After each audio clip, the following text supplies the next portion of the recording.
While voting legislation is dominating the conversation at the state capitol in Texas today, the first bill the Senate passed in this special session is a bit less controversial. Senate Bill 7 passed the upper chamber unanimously today. It gives retired teachers, counselors, and school staff a 13th retirement check. Tori Larned is joining us now. Tori, this is something lawmakers tried to pass during the regular session.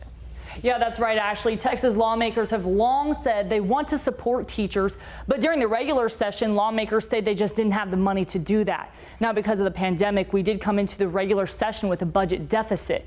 Now, though, there is a surplus, and lawmakers want to give some of that money to retired educators. But, of course, that will only happen if the Democrats come back to the Capitol. Educators and school staffers who retired on or before December 31st of last year are eligible to get the one-time additional check. The amount of the check is based on their annuity and will be no more than $2,400. Tim Lee, the executive director of the Texas Retired Teachers Association, says more than 130,000 retired educators get no more than $1,000 a month. So this 13th check is much needed. The cost of living for everybody, especially seniors, is sky high. And when you're on very fixed incomes, there is a hope that you will see a little bit of extra income on your retirement check.